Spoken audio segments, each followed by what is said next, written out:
So, i-rig natin siya ngayon. So, ano ba kayang gawin ng rig ni Bob? So, basically, it can move like this. This is our part. Can move as well. Then, foot controls. Yan siya. Knee controls. Then, of course, we can scale him up and down.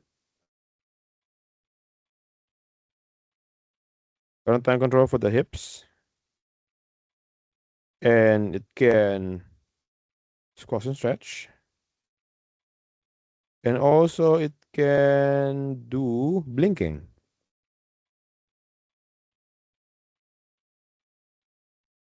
Yan. So, yan yung mga kayang gawin ng rig na ito. By the way, I almost forgot, it can also change the direction.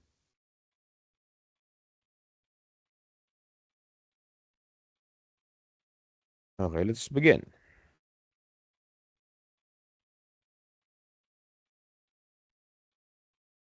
Wait lang. Kunin ko lang yung file nito. Tapos isend ko sa inyo.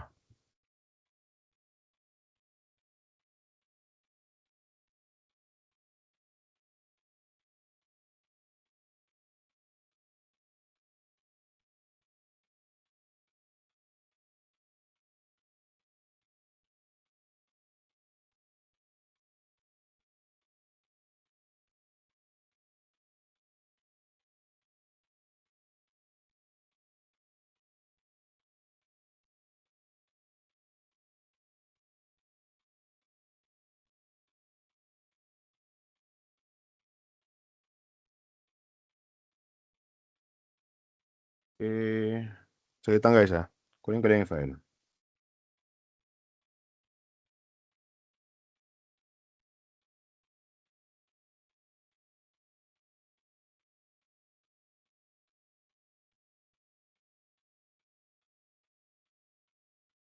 Yan.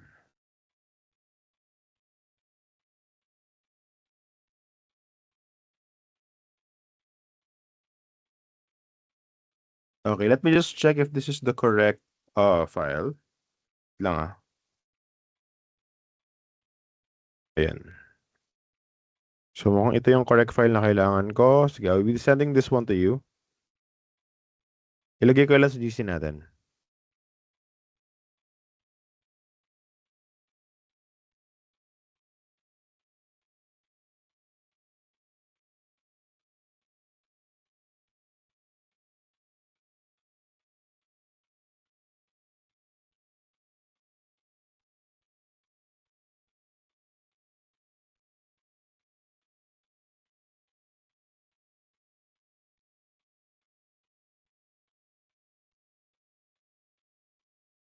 Ayan. So, sinend ko sa inyo yung Maya file for this, geometry.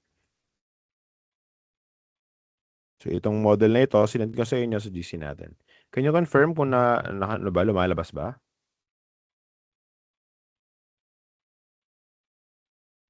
Okay, great.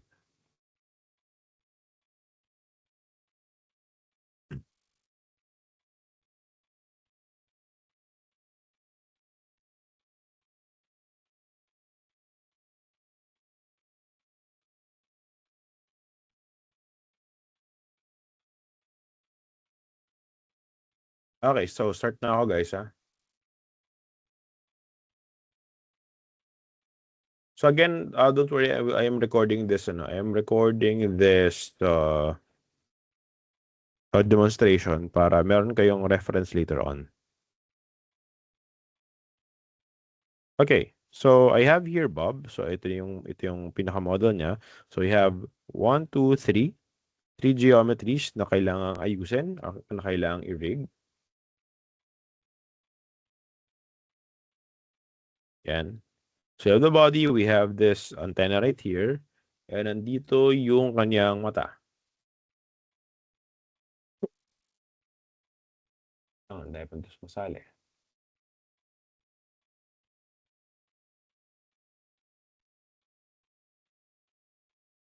Ayan. So katulad ng ginawa natin sa robot arm rig, we are also going to apply joints here. Lalagyan natin siya ng buto.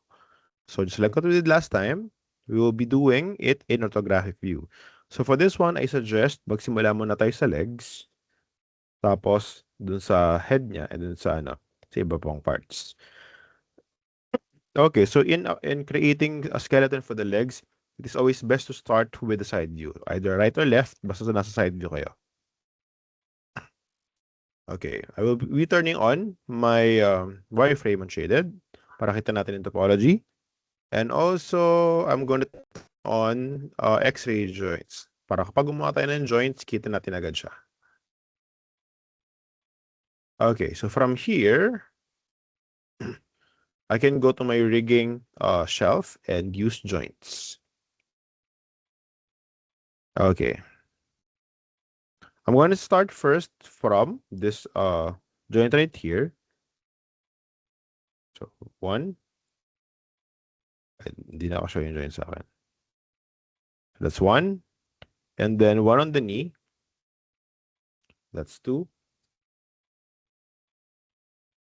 Then another 1 for the ankle. That's 3. Then another 1 for the ball joint. 4. And then another 1 for the toes. That's 5. Once done, just press enter. And ayun yung first na ano natin. First na joint hierarchy natin. So again, kapag sobrang laki ng joint hierarchy nyo, you can always go to your preferences. So just go to Windows, Settings, Preferences, tapos Preferences. Hanapin nyo lang sa kinematics and nandyan yung slider for the joint size. So actually, the joint size doesn't matter. So ano lang yan, it's just the display. Kung gaano kalaki yung joint o gaano kaliit. Yan lang siya. Okay? Nakasunod pa? Okay, so from here, lipat ako ngayon ng front view. And then from there, as you can see, sa gitna siya napunta. So from here, I'm just going to move it on the side. Move the side, tapos I can rotate it as well. There. So that's one joint down. O ba?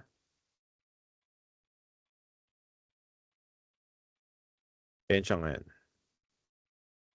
Okay. So itong joint na to, you can actually mirror this one. So meron ditong functionality for mirroring joints. So hanapin natin. So you can find it under the rigging menu shelf. Tapos hanapin nyo sa skeleton, mirror joints options. Yan. So I want to mirror it along the x-axis. So hahanapin ko ngayon na ano dito na option yung walang x, this one, YZ. Then behavior, then click mirror. Ayun na siya. Okay, so ganun ka simple. Again, I'm gonna do it again. So once you're done creating this joint right here, click yung pinaka-base, go to rigging shelf, hanapin yung skeleton, then hanapin nyo lang si mirror joints. So options, since I am in front view, so yung side niya is x-axis. So sa mirror across, hanapin nyo lang dyan yung option na walang x. So that's YZ. Tapos mirror function behavior, then just click mirror. Ayan siya. Got the idea?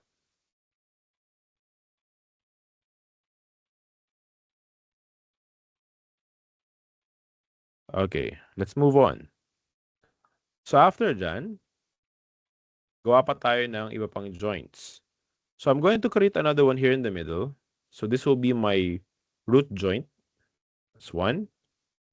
And another one here on the base of the antenna. That's 2. And sa taas ng antenna, that's 3. Just press enter. And ito magiging itsura niya. Ayan siya. Okay, so from here, we want to make sure that this joints is a child of this root joint right here. So what do you do to connect those joints again, guys?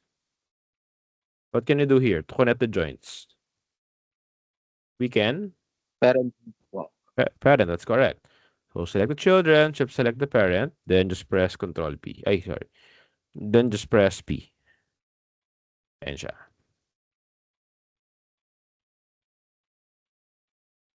Okay. So magdagdag pa tayo. So this time, magdadagdag naman ako ngayon ng joint for the eye. Yan. So yung mata naman yung lalagyan ko. Kasi I also want it to be controlled with joints. So here's what I'm gonna do. Again, gawa tayo ng joint. Let's put it here, somewhere here in the middle. Somewhere there. And then, dito. Press enter. Ayan siya.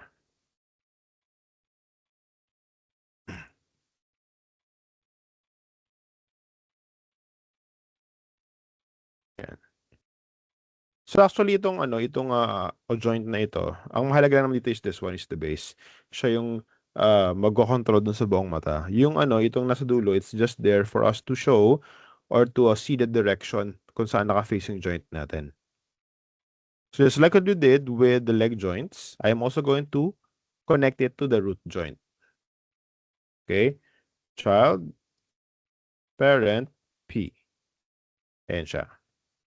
So kaya siya tinawag na root joint kasi siya yung pinaka-root. So siya yung pinaka-ugat. Siya yung pag sinelect mo, konektado lahat. Okay? That's why we call it the root joint. So everything will be connected there. From the legs to the spine, tapos hanggang sa mata, doon nakakonekta. Got it, guys?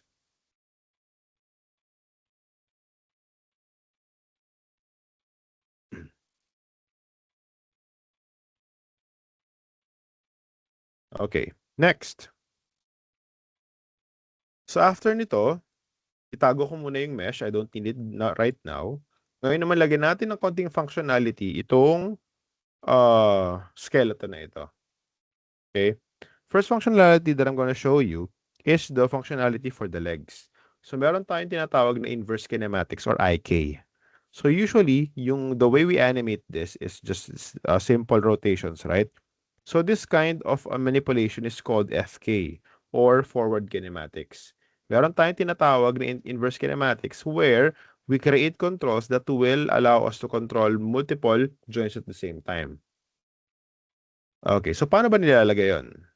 So IK handles can be found in a skeleton, then create IK handle. Itong option na ito. So meron din siya dun sa shelf. This one, ito yung pinaka-button niya. Yan. Create IK handle options. Don't forget to use options. Okay. Uunahin muna natin yung legs. Okay? So for the legs, ang gagamitin natin ay rotate plane solver. Again, for the legs, we will be using rotate plane solver. So click from the upper leg. Then click tayo ulit ng isa pa dun sa ankle. Ayun siya. Pag naging orange yan, ibig sabihin may IK handle tayo. So the IK handle is this one, itong handle na ito. So anong ginagawa niyan? So if I try to move this handle, look what will happen. Ayun siya.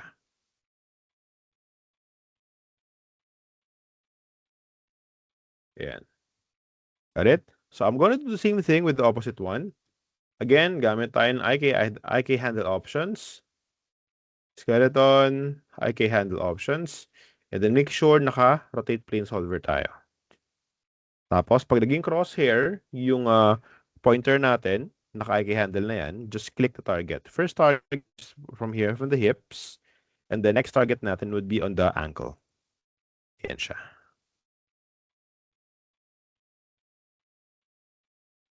Got it? So, meron tayo ngayong controls for those feet or those legs. So, hindi lang ito limited sa arms, pwede natin, sa legs, pwede rin siyang gamitin sa arms. May mga IK setups na for arms din. Okay. So, di pa dyan nagtatapos. So, after natin lagyan ng rotate plane solver, yung buong leg natin, maglalagay din naman tayo ng IK handles for the foot or for the joints of the foot. So for the joint of the foot, the IK handle to be using is not rotate plane solver, but instead we're going to use single chain solver. Again, for the joints for the foot, I'm not going to use the rotate plane solver. I'm going to use single chain. So click this, then target natin. 1, 2. That's the first one. Then do it again.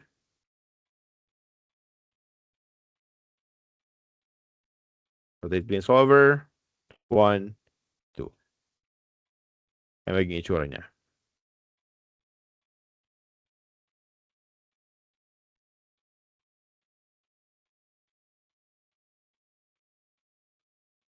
Got it, guys?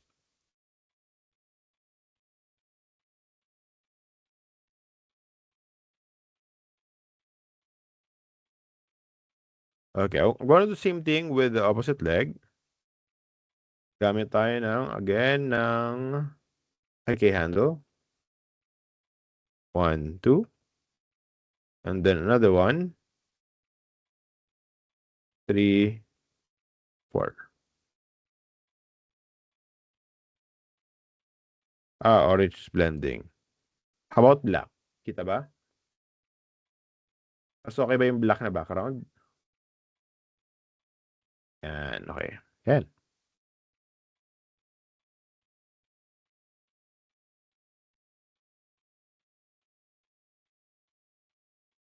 Ayan. So again, ginawa ko lang. Ulitin natin dito sa part na ito.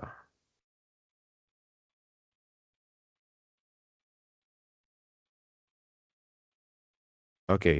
Gagawin ko lang, maglalagay lang ako ng single plane solver dun sa joints ng foot. So, ang first na natin na IK will be from the heel to the ball joint. Tapos, with the ball joint going to the toe. Ulitin natin. IK handle. 1, 2. Then another one. IK handle ulit. 3, 4. Ayan siya.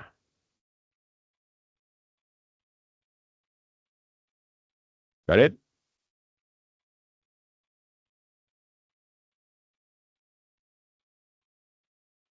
Yan.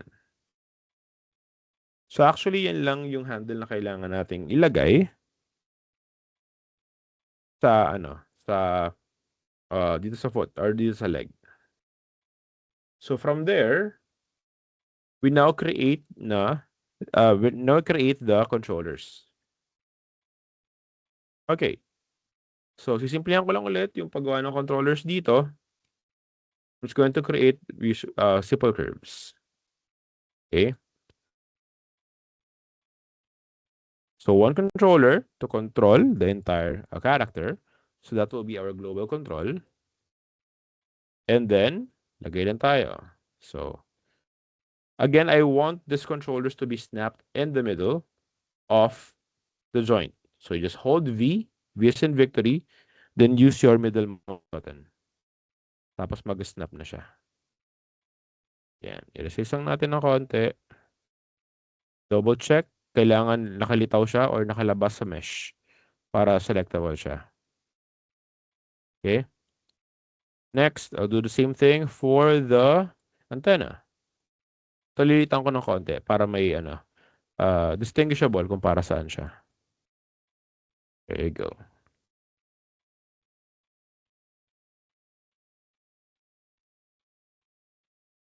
Okay, there you go. The next, gawa pa ako ng isa pang controller. This time for the foot.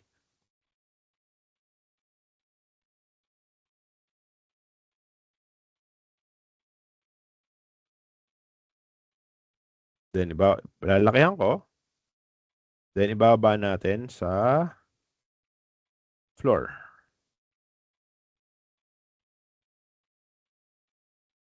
Yan.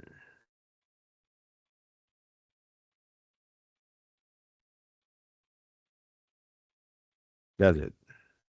So, let's change the size. Kailangan it should not overlap with each other and should not clip the the mesh.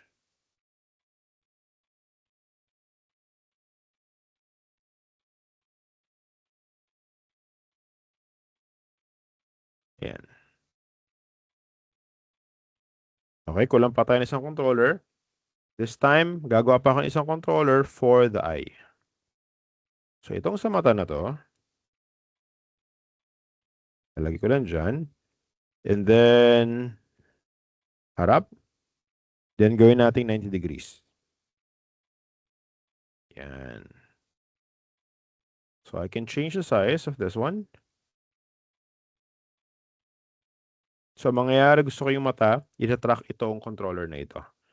Ibilagyan natin siya ng konting shape para, again, distinguishable. There you go. So, this is how all the controllers would look like. Ayan siya. So, I have 1, 2, 3, 4, 5, 6. 6 controllers all in all. Actually, kulang pa yan. Meron kulang pa tayo ng dalawa.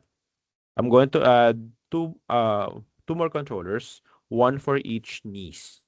Kasi kailangan meron din tayong control to manipulate the direction where the knees are facing. Okay.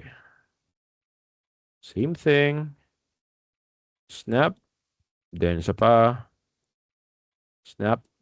Tapos ilagay na natin siya sa harap. Then rotate. Again, I'm just laying out yung mga controllers natin. So, nothing fancy. Naka-ano lang. Nakatapat lang siya.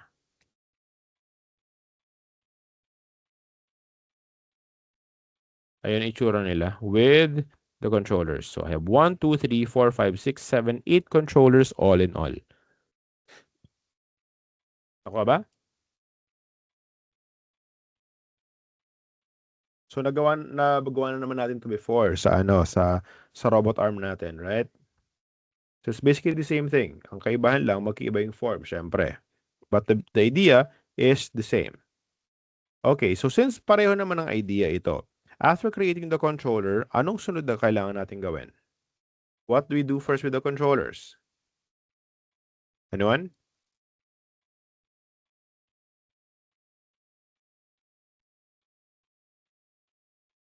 Okay, that's correct. Freeze transform. Sige, freeze transform natin.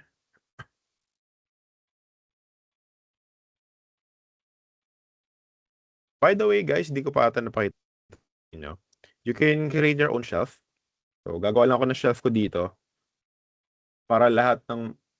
Yeah, that's correct, Mr. Gamila. We are going to rename. Okay, gagawa lang ako ng shelf. So, lalagay ko, let's say, my tools. Para lahat ng mga lagi kong ginagamit ay just one click away. Ayan, ito yung tools ko. Then wala pa siyang laman, lalagyan natin ng laman. Okay, so para malagyan siya ng laman, simple lang. For example, gusto ko ng delete by type or delete history. So kung ako sa edit, delete by type history, I'm just going to hold Control Shift. When you hold Control Shift, tapos click, pupunta doon yung shortcut. Subukan naman natin yung freeze transform. So modify, freeze transformation, Control Shift, click. Ayan siya. Ano ba lagi natin ginagamit? Ay, yung mga constraint. Maglagay tayo ng joint, create joints, andyan. Then, IK handle, maglagay din tayo. Ano pang constraining. I'm going to put 1 by 1.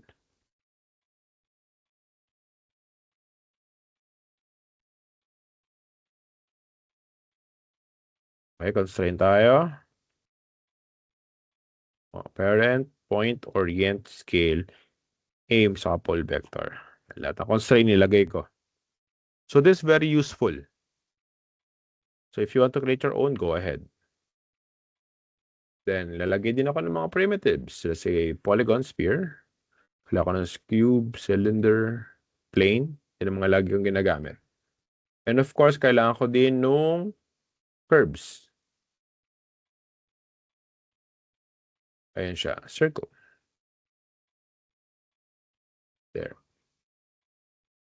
Okay? Okay. So again, freeze transform natin. Freeze transform, just one click away. Froze na siya. Delete the history. Delete na siya. Then from there, we rename. So let's call this Bob Global TTRL. Then this one, I'm going to call it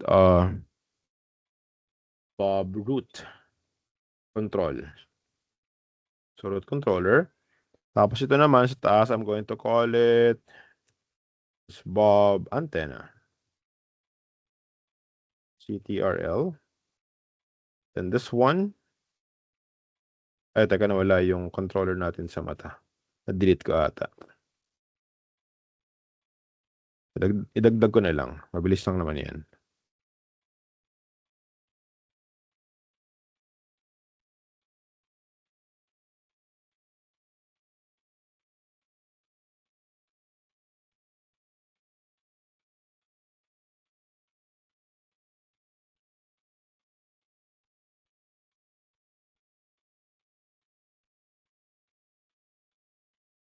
Yan. So history transform. Okay.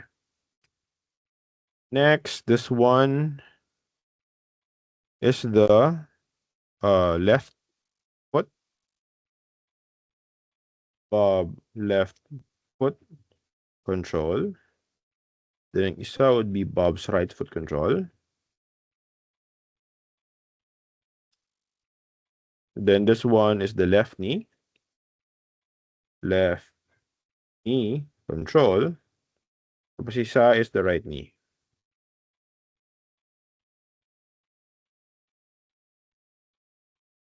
And lastly, we have here Bob's eye control. Bob eye control. Okay, very straightforward lang, di ba? Madali lang yan. Just make sure, history, then freeze transform. Okay, so from here, we now establish the connection from the controller down to the joint.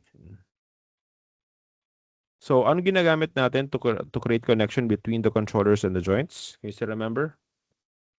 Ano ginamit natin dun sa sa robot arm? Paano natin ikabit yung controllers natin sa mga joints? Anyone?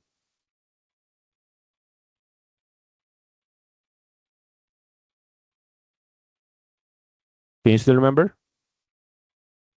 We used what? Constraints. Yes, that's correct, Mr. Redonga. Ay, Mr. Redonga pala. Okay. So, i-constrain natin sila ngayon. So, ang hindi lang natin i-constrain dito are the foot controllers. Kasi itong foot controllers na to is just meant to be parented.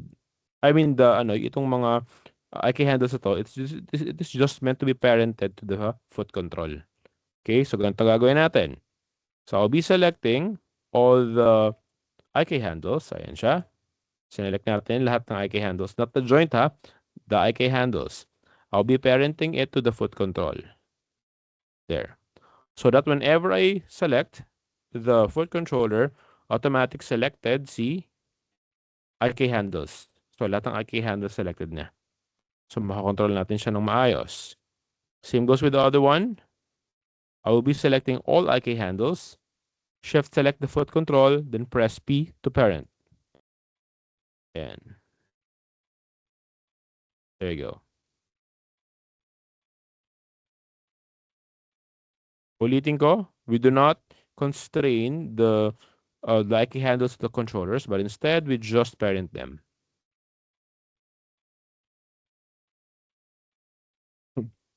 Okay, next. So this one, for the knee control, this one is quite new, na hindi pa natin nagagawa last time. So dito, gagamit tayo ng ibang klaseng constraint. So kung sa last activity natin, ang nagamit pa lang natin na constraint ay point, orient, parent, saka scale. So this time, gagamit tayo ng constraint called pole vector. This one. So itong pole vector na to is especially designed to change the direction ng mga joints sa isang rotating plane na IK handle. So ito kasi rotating plane, di ba? Yung nilagay natin sa leg. Ang problema kasi dito, hindi natin makontrol kung saan nakaturo yung ating knees. So dyan napasok ngayon yung paglagay ng pole vector. So again, in constraining, we select first the controller, then shift select uh, the asset that we want to control. So, controller muna. Then ang gusto natin i-constrain dito is the IK handle. Yung pinakaunang IK handle na nilagay natin. Yung rotate plane. Ayan siya.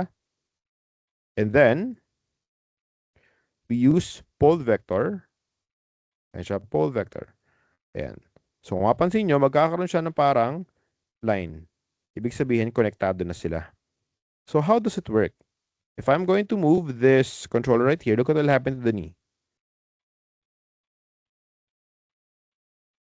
So, nagbabago siya ngayon ng direction. Okay ba, guys? Okay, I'm going to repeat that to the other one. So, select nyo muna yung controller. Then, shift select the first IK handle na nilagay natin, yung rotate plane. The one here on the ankle. Select that. Then, choose pole vector. There you go. Let's check. That's it.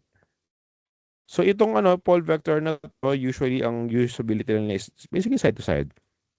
So, hindi kailangan up and down dyan. Okay, so to complete this, all I need to do now is just to parent this knee controller to the foot controller para lagi sila magkasama. Select the knee controller, shift select the foot controller, then press P. Same go sa kabila. Knee control, shift select, foot control, press P. So, ganito magiging itsura ng hierarchy nila kapag ginalaw natin. So, everything is moving. Kunwari, tinaas ko yung paa dito. Tapos, kailangan kong baguhin yung position ng tuhod. You go here, gaganon ko lang. Got it?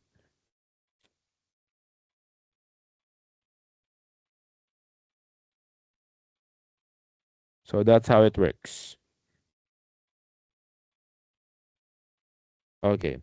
So, the good thing about that, lagyan muna natin siguro ng connection itong hip controller nito, itong root controller. So, select the controller, shift select the joint. This one, I will be adding a parent constraint. Again, don't forget, always choose yung options to make sure na naka-maintain offset tayo. Click add. That's it. And same goes here. Parent constraint then. There.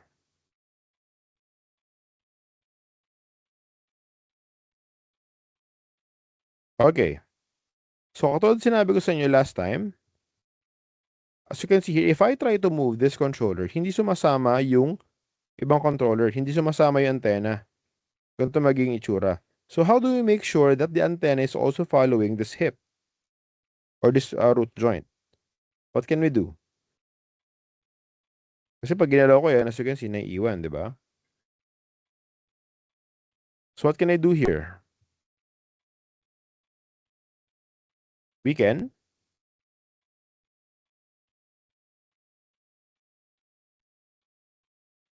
Any suggestions?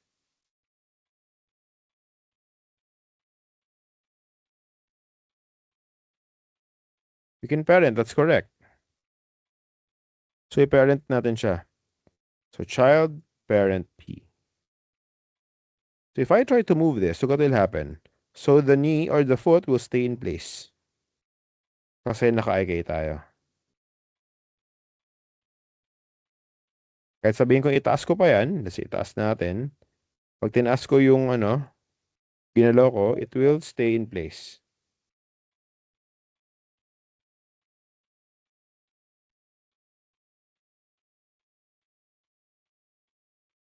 Okay, so how about this one? How about the eyes? So, itong sa mata na to, ang kokontrolin natin is itong base joint ng mata. Itong pinakadulo, it is just there to show the direction the joint is facing. Kaya nilagay natin. Pero technically, pwede tanggalin yan. Pero tandaan nyo lang, ang i-connect natin dito or i-control natin is this base joint for the eye. Okay? So for this one, we'll be using an aim constraint. So select this, shift select the joint or yung base joint ng mata, then just choose aim options. Again, maintain offset is imperative. This one. Click add, and siya.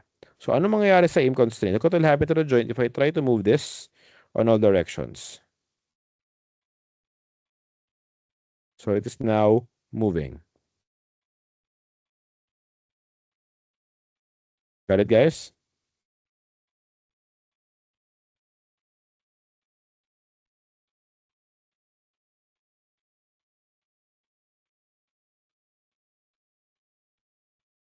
So ito yung magiging rig natin. Okay. Ngayon naman, let's try to use or to check the functionality of the global controller. Sorry.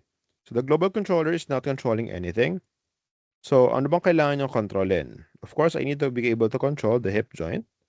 So make sure itong mata naka-parent dyan. Para kapag rotate ko, kasama yung mata. Okay?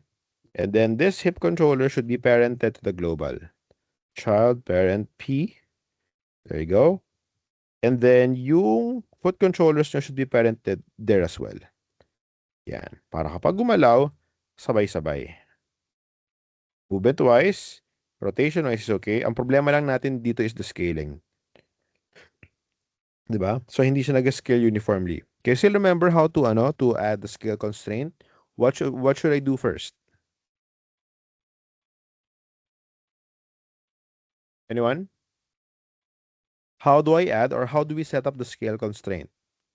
Sinong i-constrain ko? Okay, that's correct, Mr. Luna. We are going to group the joints, right?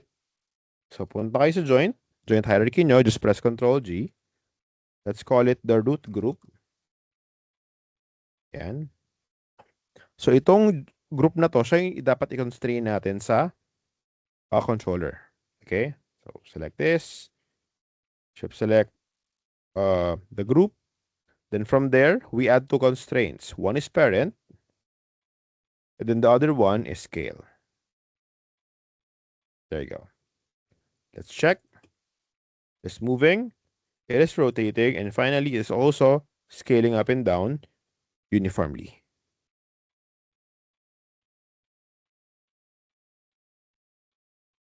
Nakuha ba?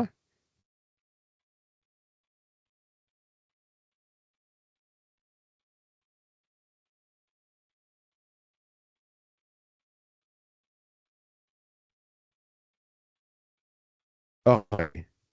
So, proceed na ako, guys. Don't worry, naka-record naman ito. Okay, so kapag gawa na yung armature natin, because basically this is the armature eh. 'Di ba? So yan pinaka-functionality ng puppet natin.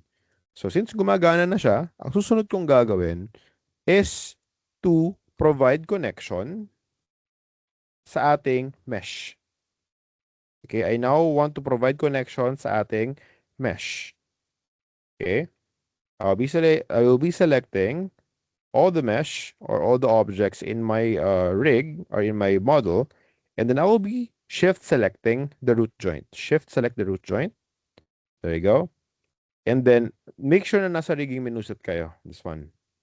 So just look for skinning, skin, bind skin option. Okay. Again, we are going to skin, bind skin option. Okay. So bind to should be set to joint hierarchy. Okay. Bind to should be set to joint hierarchy. Bind method should be set to closest in hierarchy. Skinning method, okay na dito yung classic linear is okay. Okay tayo sa normalized interactive na normalized weights. Weight distribution is distance, okay. Tapos okay na tayo dito sa sa default values na max influence of 5, drop of rate ng 4. If I click apply and close, it should connect already. So malalaman yung konektado na yung joints sa sa mesh nyo kung nagbago na ng kulay yung mga joints nyo. It will be assigned a specific color. Okay? Hindi ano yan. I mean, mag-a-assign ng mga colors yan. Okay, let's check. Going to move this. Look what will happen to the character. Yan siya. Rotate natin. It will not be perfect. Ganun talaga. Most especially itong isa ay, tama. Ayan na. Gumagalaw pati yung joints, di ba? I mean, pati yung uh, body. Kasi nagkaroon din ng influence yung joints sa body natin. But for the foot, medyo okay naman. Okay. Problema natin yung mga joints. Okay, so dito pumapasok yung tinatawag nating uh, weight painting. So we are going to paint the skin weights. So all you need to do is just to select the mesh. Unahin ko yung mata kasi siya yung pinakamadali eh. Skin, paint skin weights options. Ayan siya. So lalabas dyan lahat ng mga joints na nakaka-influence dun sa mata nyo. Okay? So makikita nyo naman dyan eh. Ayun, pag sinelect nyo yung joint, it will be highlighting. Ayan siya. So ang kailangan lang natin na influence dito is from the root. I don't need anything from the tip. I don't need anything from the rest. So what you can do here is we can remove those ghost influences. So to do that, I can flood. So I can set the value to 0, click flood. There you go.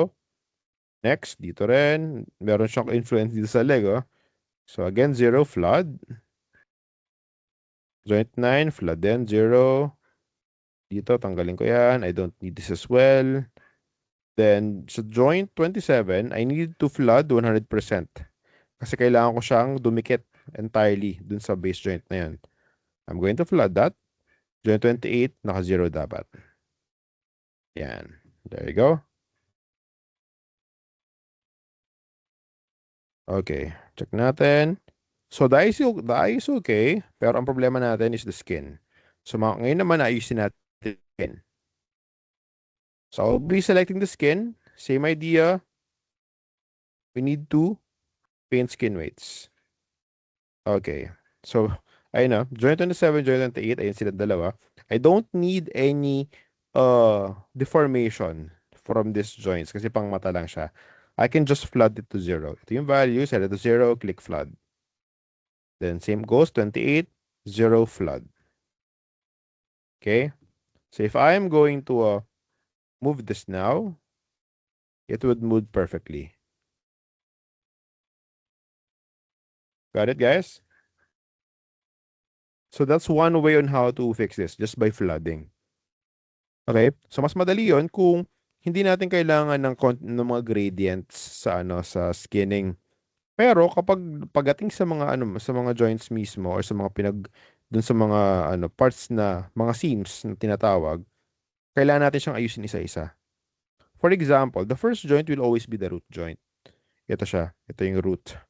Okay? So for this one, I want to be able to control everything. So I will be painting it. Paint natin.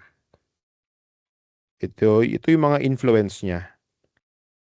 Okay? So white means full influence. So ibig sabihin kontrolado niya. Black, syempre wala.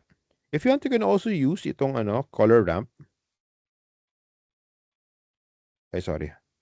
Saan yan? You can use a color ramp para makita nyo. Ayun, no? Yung mga influence nila. Ayan. Next. Once you're done there, just go on to the next joint. So next joint is basically the leg. Ito medyo komplikado kasi you need to find the perfect balance.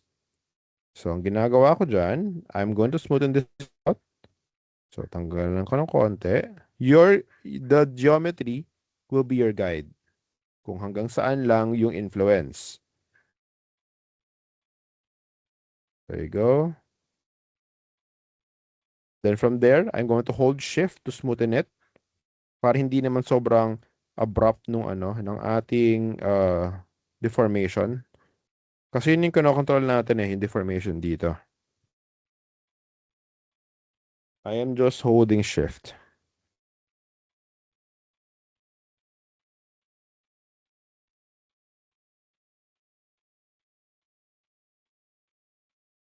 Got it, guys?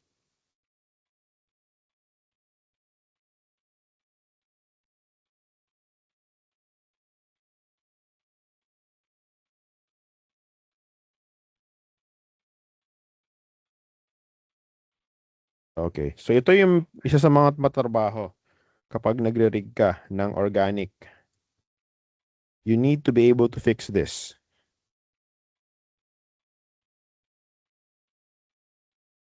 Kasi pag hindi, good luck sa deformation ng mga legs nyo. Okay. So how do we test it out? E di, i-ano nyo, i-move nyo. Let's see. There. See the difference now? Ayan siya. So the only way to know is to test it out. So if it looks decent, okay na yan. E di, let's go move on to the next one.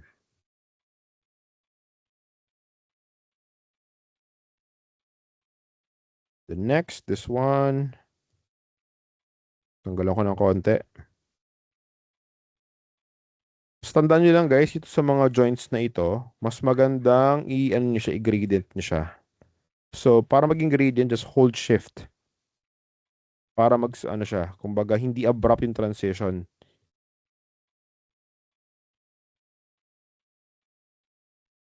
Same goes here. I don't need it here sa ano mismo. Sa foot. Ito. Yeah, I don't need it here sa foot. Tanggalin natin. And be careful guys kasi minsan kapag nag-weight paint tayo, may mga nailalagay tayong influence sa kabilang side. So double check nyo lagi. Again, pinagputulan. So hold shift to smoothen. Para hindi masyadong abrupt yung deformation natin. There you go. Let's check. Rotate natin. There you go. So that looks good. This one, medyo may problema tayo. Paste natin.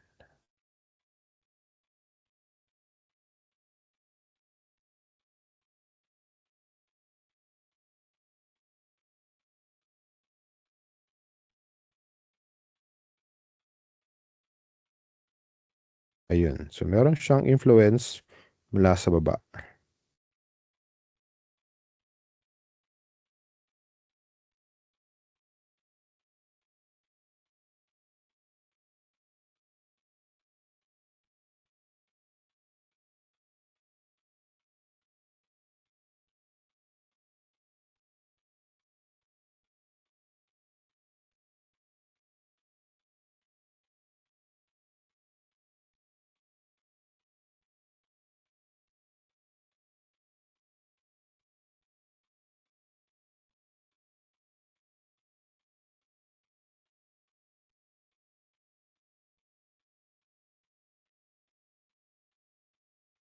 Okay, nahisira pa siya.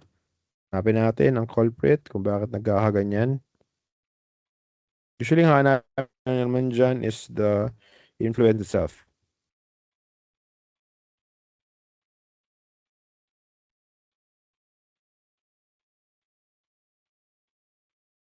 Hahanapin nyo kung kailan siya nagiging white.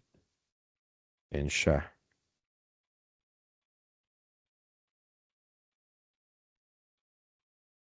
Yan.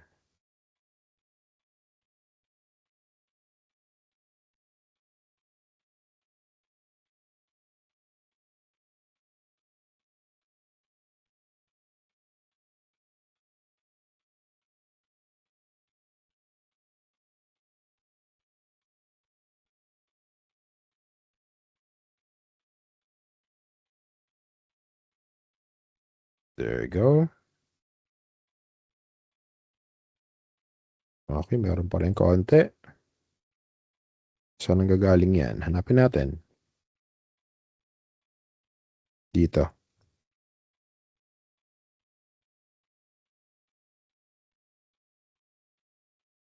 Ayun.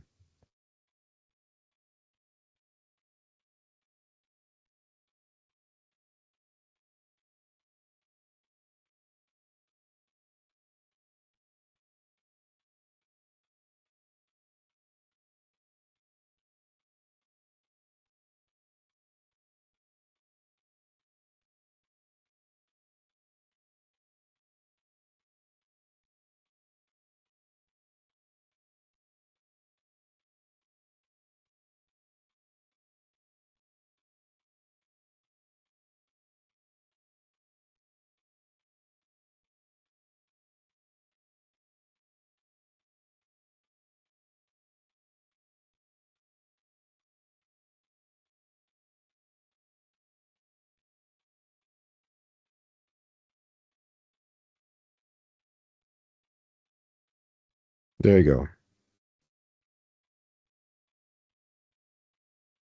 Okay, so from there, let's move on to the next one.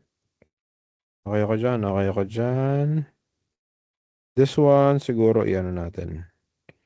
I-refine lang natin.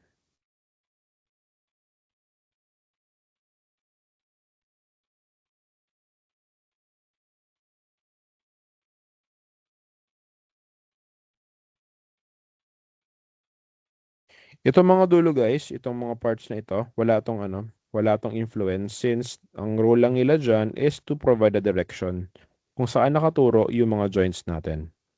So, technically, wala silang influence. So, flood natin sila ng 0.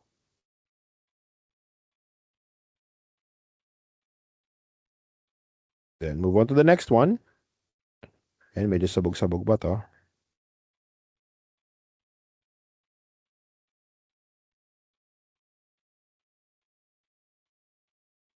Mayroong influence dito sa part na to.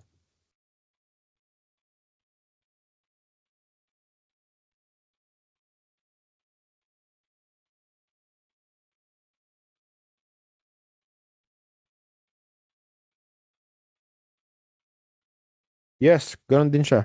Kung paano yung weight painting sa Blender, kung ano yung basic idea doon is basically the same thing. Magkaiba lang ng software, pero the same idea.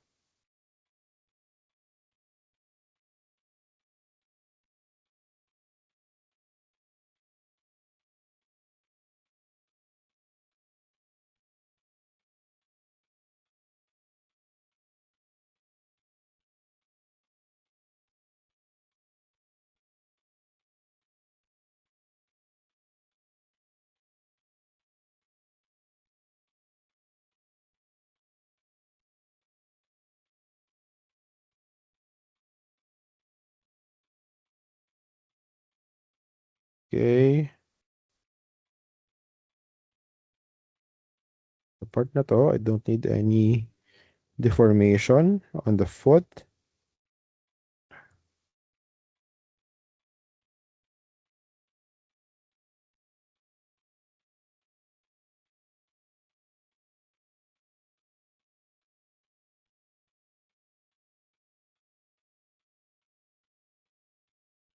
Ayan. Then this one, no deformation on the leg. Pero kailangan natin ng smooth na transition.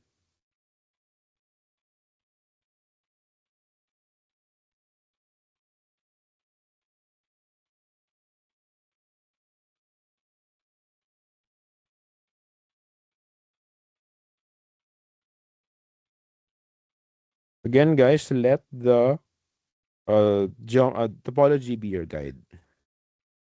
So, siya yung magiging guide nyo.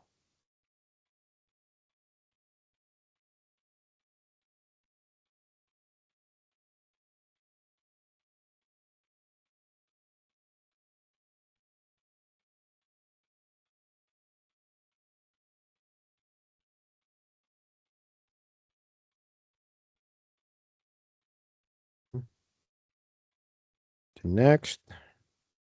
This one, dahil mga ligaw na influence. So, tatanggalin din yan.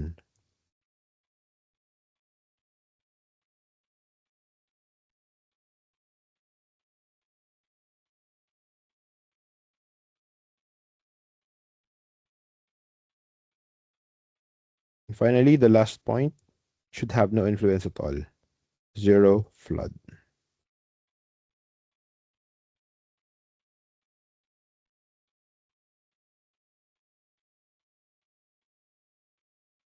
Next would be this antenna. So for the antenna, gusto kong hold kahit papaano itong balat na ito.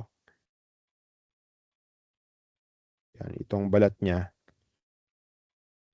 I want to be able to control it. Para kapag gumagalaw yung antenna, di ba? Dynamic siya. Pero, I mean, very organic yung kanyang magiging movement.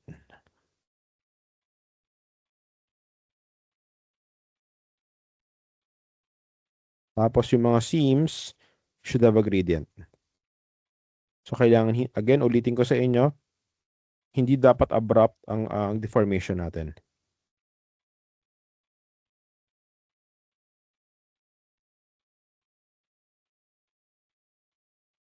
Para mas organic yung feel.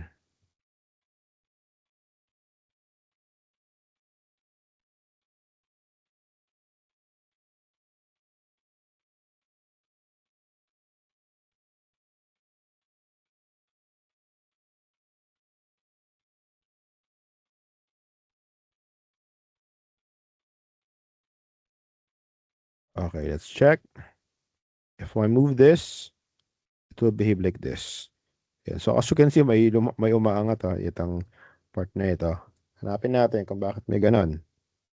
So dapat, ayun dahil yung pinaka last point ay may influence na konti. So again, I can just flood it to 0 para matanggal. Let's check. To look like this. Oops, ayun na. Meron pa. Nailagay ko ata kanina. Oops, sorry. Yan. So be very careful with accidental weight painting. Kasi ako matagal ko nang ginagawa ito, nagkakamali pa rin ako, di ba? Ayan siya. It will look something like this. Got the idea?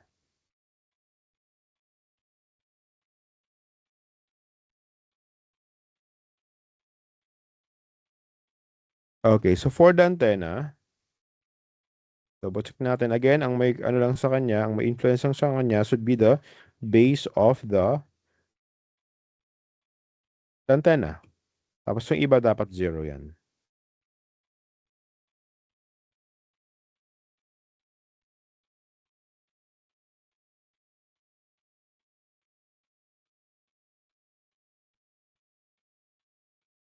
This is 0, this is 0, this is 0. Okay, check natin. So this is moving perfectly. If I move it, ayan siya. Hindi pa pabain, di ba?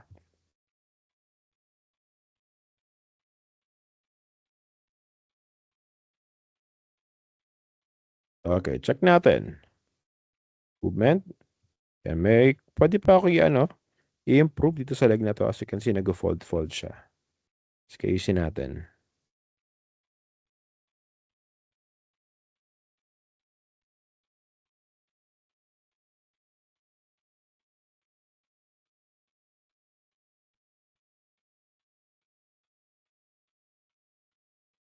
Okay.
Okay, so meron siyang fold na nagaganap dito. Hanapin natin. Ayun. Ayun na, see that? May puti. Saan siya nagagaling? Sa paa. Kaya siya nag-fold. Remove that.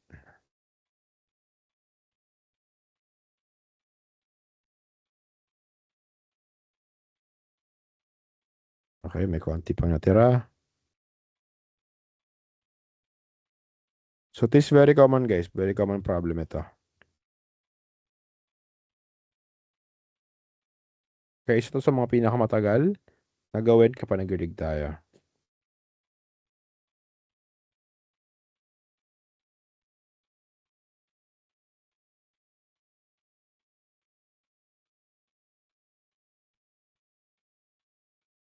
There, smooth.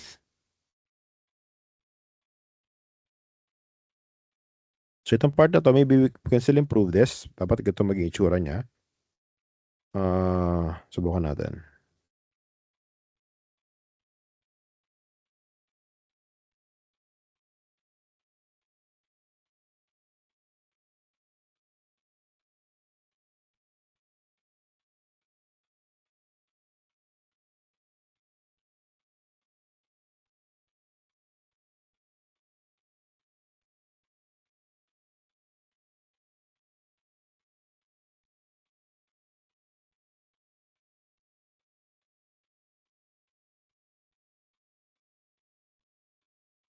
Hmm.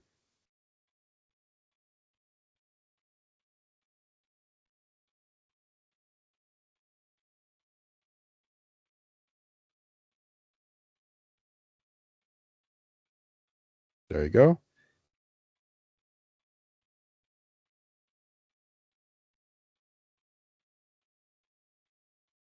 Ayan siya.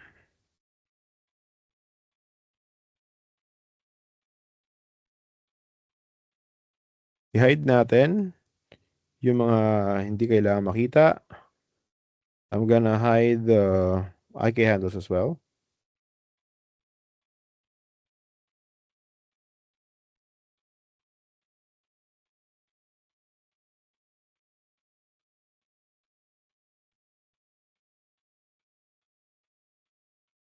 Ayan. So pag minove ko to, it will just show the character itself.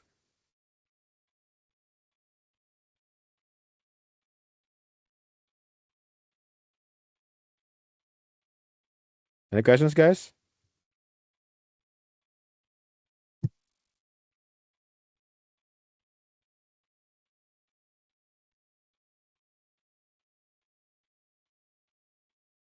Ayan. So, as you can see, may gumagalaw, di ba? So, ibig sabihin, may influence. Sige, hanapin natin. So, kaya always double check. Kasi hindi siya may iwasan. Para to 0. Yan. Eh, doon nga siya nanggagaling. So, minsan yung mga ganun malalaman nyo lang kapag ina-animate nyo na. Kaya maraming, may multiple testings. Exactly. Yeah, that's how I feel as well, Misael. Don't worry. So, never ko nagustuhan ang weight painting.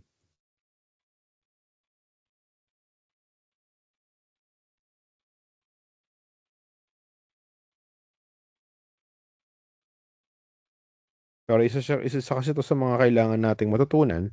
Kaya wala tayong choice but to learn it. Kasi without it, hindi kayo makagawa ng puppet nyo na i-rig. Or at least kahit, let's say, may animator kayo na hindi naman kayo nag-rig, uh, hindi nyo alam kung paano siya i-troubleshoot kung sakaling magkaroon siya ng error.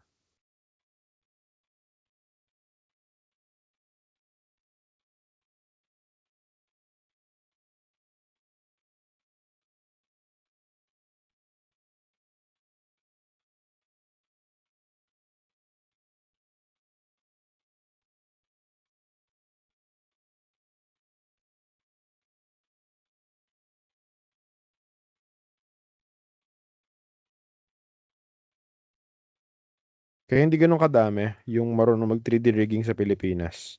Kasi this one is very technical.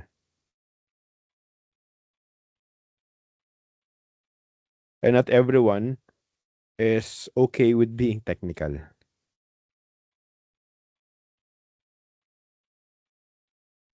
How do I remove? Ganito lang. Diba nasa white painting ako. If you want to be using your brush, ang gagawin nyo lang, kasi by default, yung value na naka-0, na naka-1, diba? So wherein, if I put, or if I paint, magkakaroon niya ng influence. So to erase this, all you need to do is just to hold control. When you hold control, as you can see, nagkakaroon siya ng para, nagbabago yung pointer, nagkakaroon INV. Ibig sabihin, invert. So kung 1 yung value ko, right now, when I hold control, ang magiging value niya is 0. So basically, magiging pambura siya. Again, I'm just holding control. When you hold shift naman, when I hold shift, i-smoothen niya. So parang sa painting nag-smudge tayo. Got it? Ayan.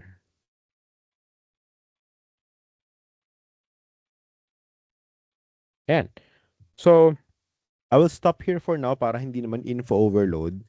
So, next meeting, ang gagawin naman natin are foot controllers. Kasi right now, very limited pa yung kayang gawin ng paa natin. Actually, ang pwede natin gawin dito is to move it and to rotate it. Hindi pa natin pwedeng, let's say, tiptoe or let's say, itaas natin ng heel or let's say, i-rotate yung buong paa.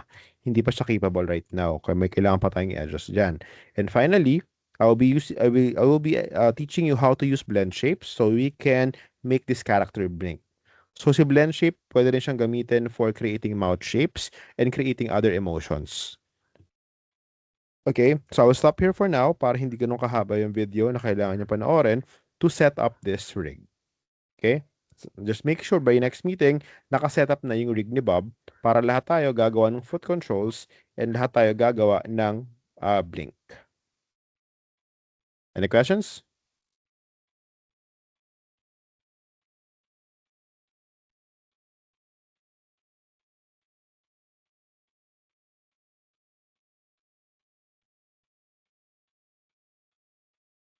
All good tayo, guys?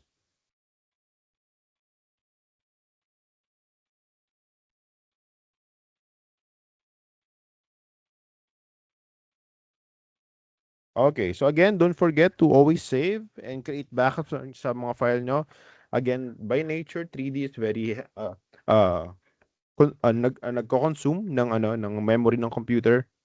Kaya dapat lagi tayo nag-save. Okay? Sige, that's all for today. I'll be stopping the recording now para hindi ganun kahaba. And I'll see you next week.